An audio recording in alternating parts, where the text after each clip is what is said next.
Bonjour à tous et bienvenue dans cette nouvelle vidéo. Aujourd'hui on stack au jour 9 du Advent of Code 2022. Donc dans ce 9e puzzle, ce qu'on va devoir faire, c'est qu'on a une corde qui a un début et une fin, et le début de la corde va bouger, et du coup le fin de la corde va la suivre en fait. Donc on va avoir une liste d'instructions qui va être les déplacements du début de la corde, et nous on va devoir reproduire les déplacements de la fin de la corde. Alors le début et la corde sont obligés de se toucher tout le temps. Donc par exemple, si le début qui est ici, le head et le tail, si le head se déplace à droite, la queue de la corde va avancer vers la droite également.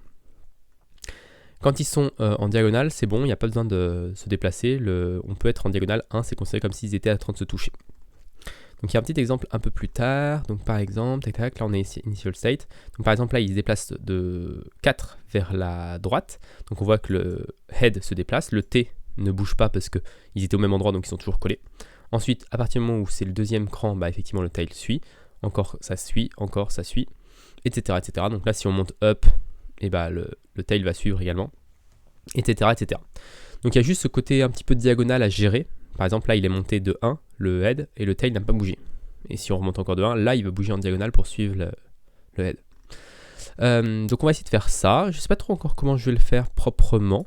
Le résultat final qu'on doit obtenir, c'est 13. C'est le nombre de positions uniques qu'a visité la queue de la corde. Voilà.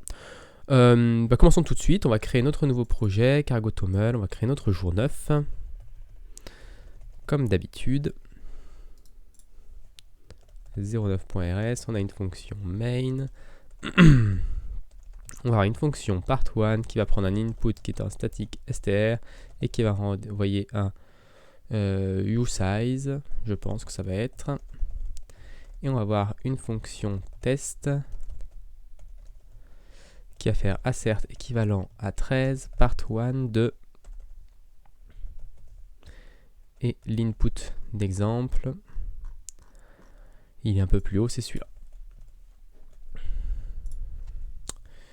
Donc voilà pour ça. Ensuite, on va avoir, hop, visited est égal à, alors on va redémarrer Rustinizer, c'est dommage, je vais le redémarrer pour qu'il prenne en compte. On va avoir un h7 new, donc ça va contenir toutes nos positions qu'on a visitées. Ensuite, on va avoir la position de head, qui va être 0, 0 par défaut, et la position de tail, qui va être 0, 0. Alors ça, je sais pas, par défaut, il met des i32. Ok, parfait. Parce que je veux que ça puisse aller dans le négatif aussi, qu'on puisse aller à gauche, enfin qu'on puisse se déplacer en bas, à droite, partout. Ensuite, on va parcourir les instructions. Donc on va faire input.trim.lines.map line.trim. Ok. Je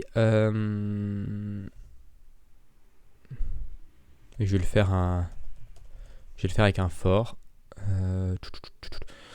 Parce qu'on va devoir muter cette partie-là, on va devoir muter head et tail aussi. Donc si... ensuite, on va split du coup l'instruction. Donc on va faire let direction quantity est égal à line.split once par l'espace unwrap. Donc ça va donner un R et un 4. Et on va faire un match de direction. Match de direction qui peut être R pour right 2, 3, 4 qui peut être left, right, up et down. Et on va faire un for on s'en fiche in 0.quantity et on va faire ça x fois en fonction de la quantité. Donc si c'est 2, on va le faire 2 fois, etc. Quantity.parse.unwrap. Voilà. Est-ce qu'on a autre chose à faire ici? Donc ici, on va devoir modifier head. Donc on va faire head. Si on va en left, alors on va dire que la position... alors il faut que je décide un peu mon 0, enfin mon premier élément ce que c'est, mon deuxième élément ce que c'est. Donc mon premier élément, ça va être mon x et mon y. Donc là on est en 0, 0, on va dire que là il passait en... On va dire que c'est x comme ça et y comme ça. Bon, ça n'a pas beaucoup d'importance. Donc x comme ça, on a dit, donc s'il va à left, ça fait moins 1. Head.0 plus 1. quelque chose comme ça.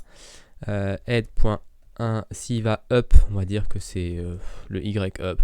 Ça, je sais qu'il y a des conventions un petit peu sur ce genre de truc, mais c'est pas toujours les mêmes. Donc, et down, ça va être -1. Ok. Donc je pense que on n'est pas trop mal à ce niveau-là, au niveau de la différence entre les deux. Qu'est-ce qu'on va faire d'autre? On va faire visited.insert tail, parce qu'il visite la première position. Donc là, hop, on doit mettre un panique. Parce que les directions sont forcément une des 4. Là, il aime pas parce que il faut que ce soit mutable, ici. Ok, tail aussi va être mutable du coup. Et ensuite, du coup, une fois qu'on a modifié, une fois qu'on a bougé head, on va devoir bouger tail en fonction. Donc on va décider déjà s'il se touche ou pas. Donc, if head.0 minus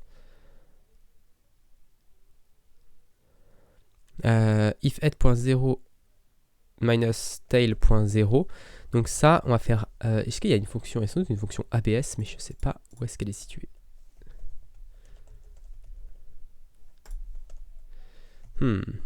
Absolute Rust. On va voir où est-ce qu'il est stocké. Enfin, comment on fait un absolute en Rust. Parce que ce que je veux, c'est juste la différence. Value.abs. Ok, c'est juste .abs ici. Comme ça. Numeric type. J'ai l'impression qu'il aime pas parce que... Donc si c'est inférieur à 1, inférieur ou égal à 1, et que la même chose pour .1, continue, parce qu'on n'a pas besoin de bouger du coup head. Je suis pas sûr que du coup ça sert à quelque chose. Ah si, ça sert à quelque chose. Ok. Donc il y a besoin de savoir que c'est des i32 à ce niveau-là. Ok, donc si on est inférieur à ou égal à 1, dans les deux cas, il n'y a pas de souci. C'est-à-dire qu'on se touche. Ensuite, si on n'est pas inférieur à 1, là, c'est là que c'est un peu différent. On va dire que si...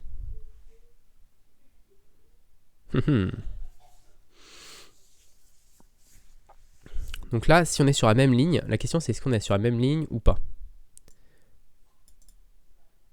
Si on est sur la même ligne, même colonne, c'est pas possible. Donc on va faire if head.0 est égal à tail.0. Donc si on est sur la même ligne, on va se déplacer en direction de head. Donc on va dire tail.0 plus égal. Est-ce qu'on peut le faire intelligemment ou est-ce que je suis obligé de faire une condition? Du coup là on va dire que si head.0, comment je peux dire ça? Je veux me rapprocher de head.0, mais je ne sais pas trop comment le faire au niveau maths.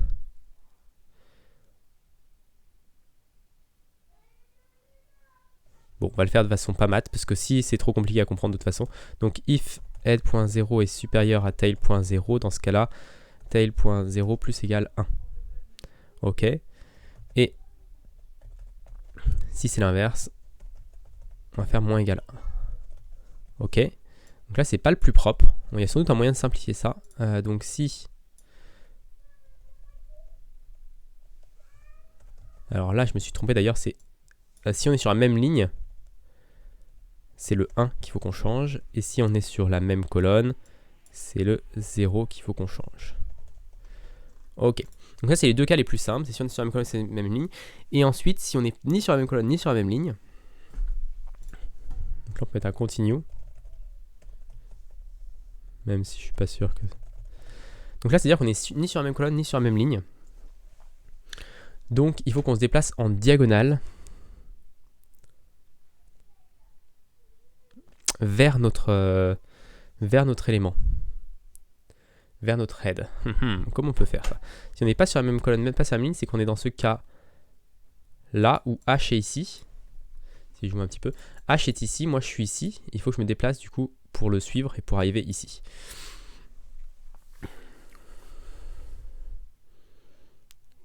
Donc il va falloir que je me rapproche.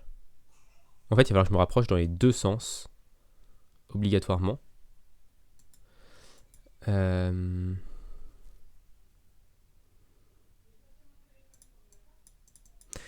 pense que je vais être obligé de le faire du coup intelligemment.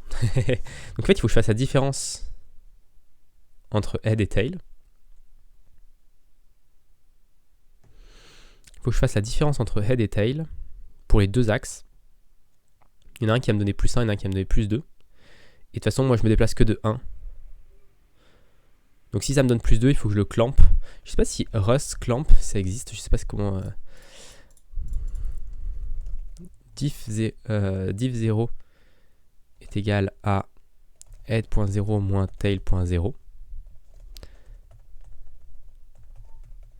Diff 1.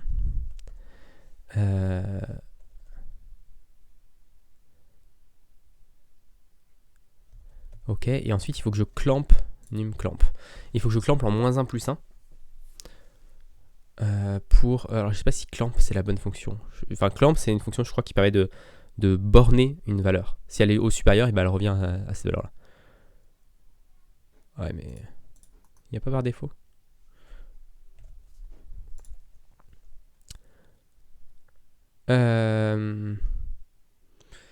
C'est chiant ça si on doit le faire à la main.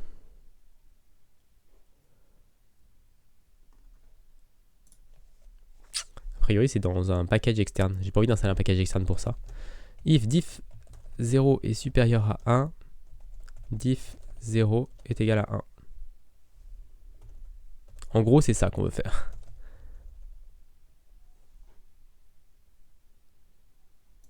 Ok. If diff 0 est inférieur à moins 1, diff 0 est inférieur à moins 1. Alors après je peux faire une petite fonction clamp, je peux me la faire la fonction clamp. Clamp, fn clamp, on lui donne un number, value i32, min i32, max i32, i32.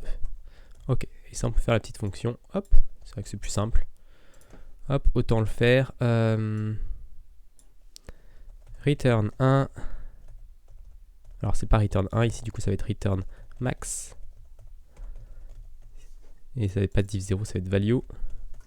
Donc si value est supérieur à max, retourne value. Si value est inférieur à min, return min.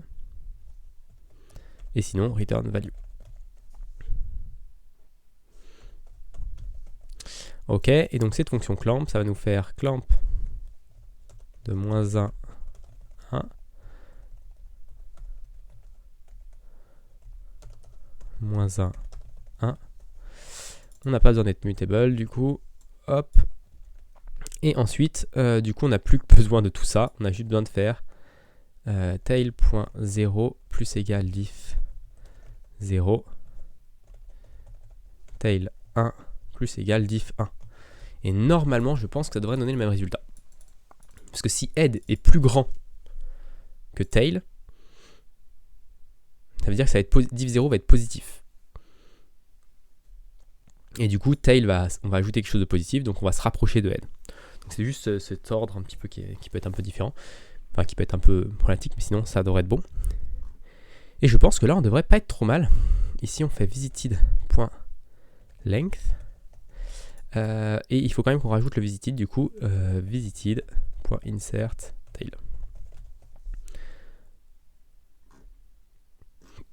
Je crois que c'est tout bon.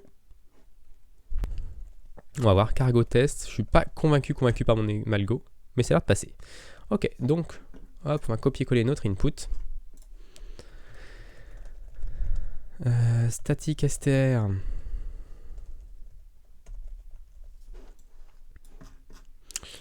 Et qu'est-ce qu'on va faire? Du coup, dans notre main, on va faire println part1 is part1 de input. Si je fais un cargo run bin 09, on obtient bien 6175 et du coup, on peut vérifier que c'est le bon résultat. Ça calcule. Et oui, c'est le bon résultat, on obtient notre 17e étoile. Donc voilà pour cette vidéo, j'espère qu'elle vous a plu. Si elle vous a plu, n'hésitez pas à vous abonner à la chaîne et à la partager autour de vous. Et puis moi, je vous donne rendez-vous très rapidement pour la suite de ce Advent of Code.